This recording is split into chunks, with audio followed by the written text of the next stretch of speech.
Bonjour à tous et bienvenue pour l'analyse de Hell in a Cell 2014, show qui s'est déroulé de la nuit du dimanche 26 octobre 2014 au 27 octobre 2014.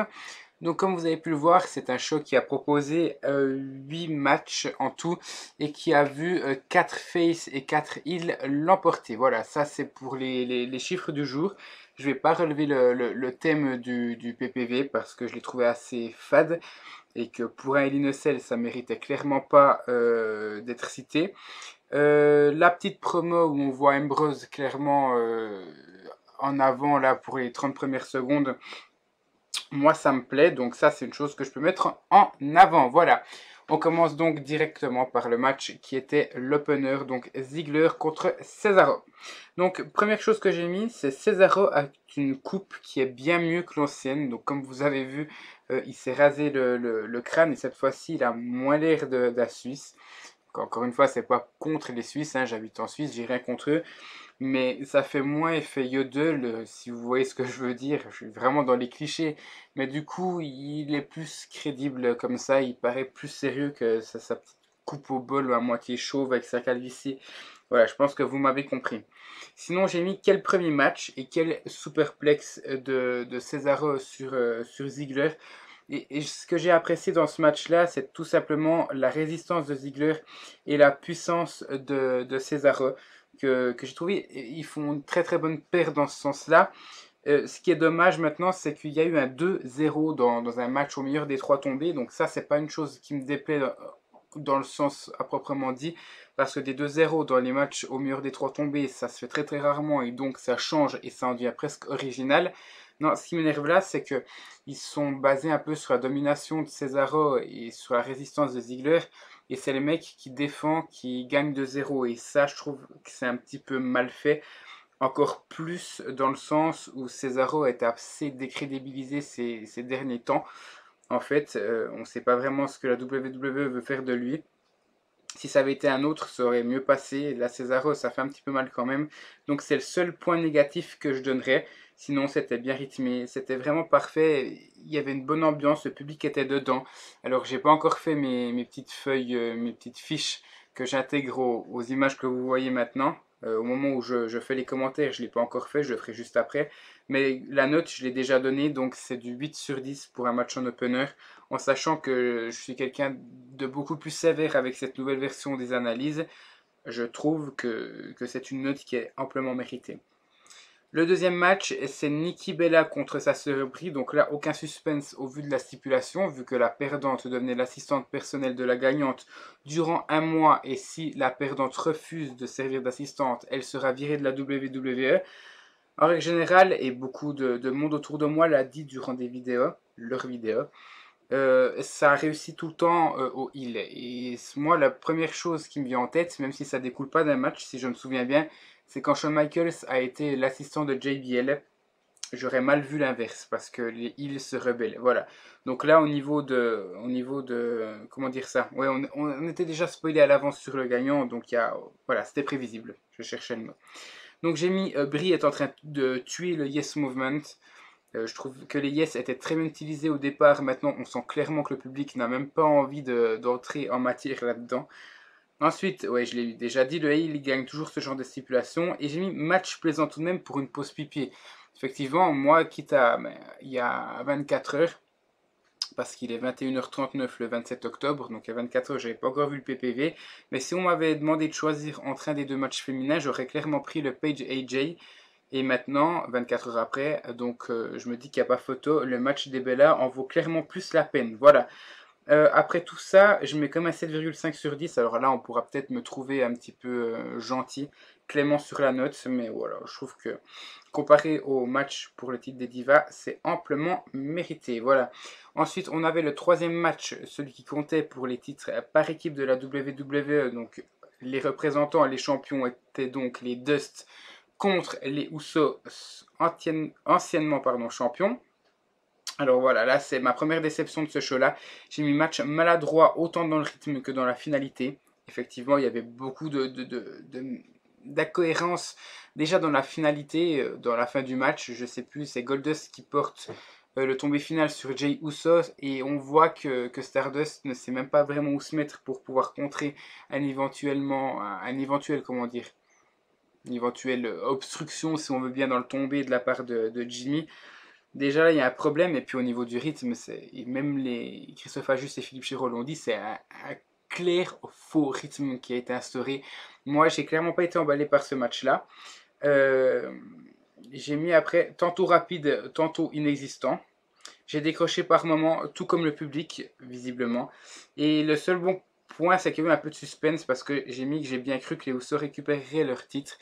Donc c'est le seul point vraiment qui est à mettre en avant. Hormis que l'alchimie aussi entre ces deux équipes est toujours là.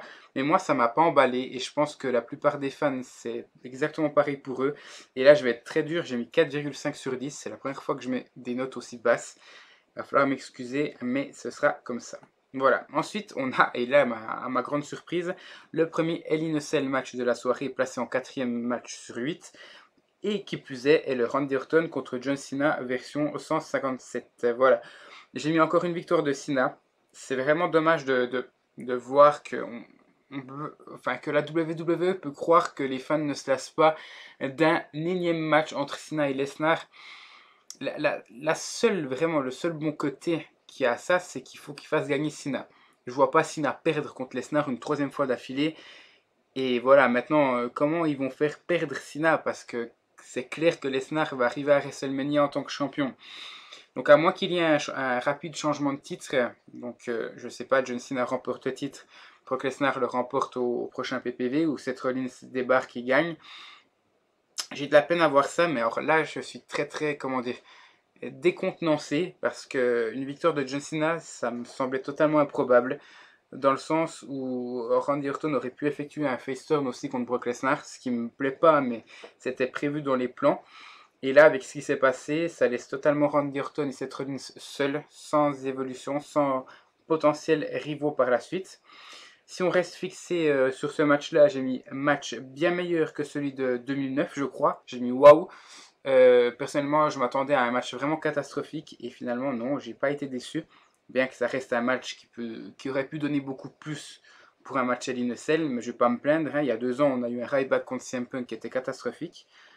Ensuite, j'ai mis beaucoup de finishers contrés, donc peu de légitimité dans le selling. On ne peut pas tout demander.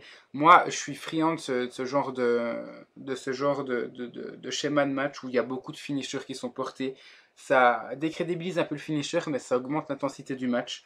Au moins sur le match, au moment même du match. Donc ouais, moi j'ai apprécié ce moment-là et j'ai mis 8,5 sur 10 comme vous le voyez. 5e match, Sheamus défendait son titre US contre le Miz. Alors, encore une fois, je vais le dire en début de match, mais Mizdo est énorme. Le segment après le match, j'aime bien Mizdo, mais ça décrédibilise Miz. Et Sheamus, j'en ai marre de le voir en face. Voilà, j'ai mis match un peu soporifique et c'est vrai que je me suis un petit peu emmerdé à certains moments. Heureusement que Mizdo était à l'extérieur pour me rendre le tout un peu divertissant. Là, le côté divertissement fait clairement plaisir à voir parce que dans des moments où il y a des matchs qui sont un peu soporifiques comme celui-ci, moi je trouve que le moment divertissement est à prendre, d'autant plus que Mizdo en joue plutôt bien. Ensuite j'ai mis rythmé un minimum tout de même, pardon. Et la fin de match peut paraître stupide, mais j'ai apprécié, hâte de voir la suite. Et j'ai mis en gras, par pitié, plus de 6-man tag team match avec des champions mineurs. Voilà, ça c'est tout ce que je demande. J'ai mis 6,5 sur 10 sur ce match-là. N'hésitez pas à me dire si vous êtes d'accord après chaque match sur mes notes, est-ce que j'ai été dur ou non. Et si jamais je parle trop fort, j'essaierai de faire mieux pour les prochaines fois. Je vois que ça peut saturer à certains moments, j'espère que ce n'est pas le cas. Le prochain match, c'était Rusev contre Big Show. Et là, un petit peu déçu. J'ai loupé les 2-3 premières minutes. J'ai vu que certaines personnes avaient annoncé que ce match était assez technique durant les premières minutes. Donc du coup, j'ai loupé le meilleur, visiblement. Plus souple et plus aérien que ce que l'on pouvait penser, plus violent aussi, étant donné que quand on voit Big Show et Rusev, c'est pas la souplesse qui nous vient en tête en premier. Et le bon côté, c'est beaucoup de suspense du coup, avec l'arrivée de Marc Henry, je m'attendais clairement à heel turn, et ça je l'ai précisé à toutes les personnes à qui m'ont demandé mon avis. Le fait que Big Show demandait que Marc Henry soit à ses côtés, et je crois que c'est ça qu'il a demandé à SmackDown, même si ça a été changé au PPV, Pour moi, ça voulait clairement dire Marc Henry vient m'attaquer pendant que je suis en train de battre Rousseff. Visiblement, ça n'a pas été le cas. Et voilà, c'est le côté suspense que je vais mettre en avant là-dedans. Et le match, par contre, est beaucoup trop court. Et ça fait beaucoup baisser la note. Voilà. Là, j'ai mis 6,10. 6 sur 10, pardon. Ensuite, le match, ma plus grosse déception de ce show-là, c'est la championne des divas AJ Lee qui défendait son titre contre Paige.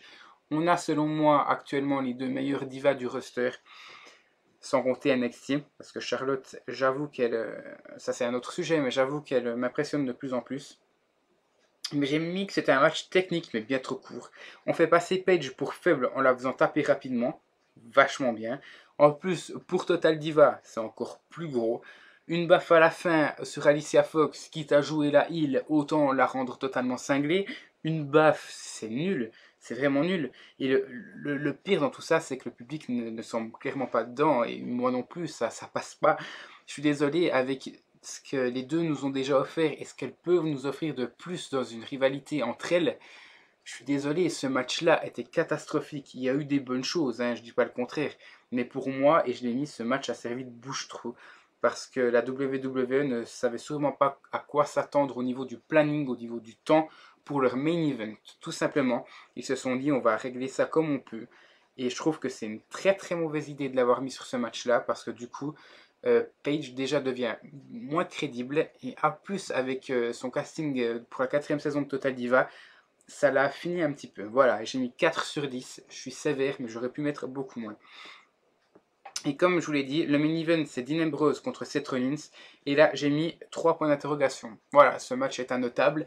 Tout simplement parce que je m'attendais un peu, comme je l'avais dit à l'émission Road to sur zone-radio.net.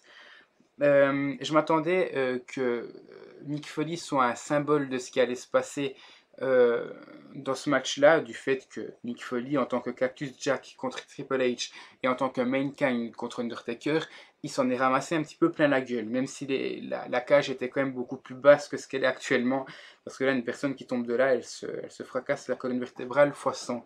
Donc voilà, j'attendais à ce qu'il y ait de la boucherie vraiment, et c'est ce qu'on a eu avec les deux tables des commentateurs fracassés. C'est ce qu'on a eu avec Jamie Noble et Joey Mercury que je trouve très très crédible quand on imagine comment ils ont quitté la WWE en tant que lutteur. Je les trouve encore crédibles actuellement et surtout Jamie Noble, je pense que beaucoup de monde a oublié qu'il a pris sa retraite à cause et à la suite d'une dérouillée face à Sheamus. Et Joey Mercury surtout à la suite d'une Straight Edge Society totalement foireuse sur la fin. Là on arrive à bien oublier ce fait-là. Sinon, au match, donc après le moment des civières, pourquoi cette Rollins il reste sur la civière? Ça, c'est juste une petite chose qui m'agace. On le fait déjà assez passer pour une pleureuse sans qu'il ne se relève pas comme Dean Ambrose de la civière. C'est un détail. Sinon, le match, au premier temps, Dean Ambrose a dominé. En second temps, c'est Seth Rollins. Il y a eu beaucoup de boucheries avec beaucoup d'armes. Et c'est ça aussi que j'ai jugé par rapport au respect de la stipulation. Comme vous voyez, c'est la première fois que je le mets. J'avais envie d'un peu l'enlever dans le premier match entre John Cena et Randy Orton parce qu'il n'y a pas eu tant d'armes que ça. Et dans ce match-là non plus, on a quand même sorti un tournevis et ils sont allés en dessous de la cage, ils ont fracassé la table des commentateurs. Donc juste pour ça, le point était entièrement accordé. Cependant, je trouve qu'ils auraient pu rendre le tout encore plus anarchique. Voilà, je voulais mettre 9,5 parce que j'ai pas du tout noté, j'ai mis 10 sur 10, comme vous le voyez, j'ai rien. Je sais même pas comment je vais faire ça, vous le notez avec une belle croix rouge, je pense. Enfin bref, j'ai mis du 10 sur 10 parce que c'est inclassable, c'est comme le Mankind contre Undertaker, pour moi il sera toujours inclassable parce que c'est des moments qu'on aura toute notre vie dans notre tête, voilà.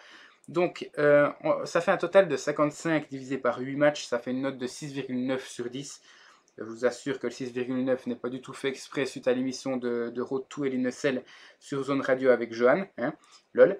Et puis, donc voilà, 6,9 c'est clairement bas comparé aux notes que je donnais dans la première version de mes analyses, mais il ne faut pas vous en faire. Je trouve que c'est normal que je vienne un peu plus objectif que subjectif, même s'il restera toujours une part de subjectivité dans mes propos. Voilà, merci d'avoir suivi cette vidéo. N'hésitez pas à dire tout ce que vous pensez dans les commentaires. Dites-moi vos notes. Manuel Bibard, tu le fais très souvent et ça j'apprécie. Donc n'hésitez pas à faire pareil que lui ou à juste me dire si j'ai dit de la merde, voilà. On se rapproche, on est à une semaine de la 3e version si tout va bien. Pour le moment, la date n'a pas changé. Donc je vous donne rendez-vous pour le 3 novembre, bien qu'il y ait et qu'il y aura des vidéos entre. Voilà. Merci d'avoir suivi cette vidéo et à tout bientôt.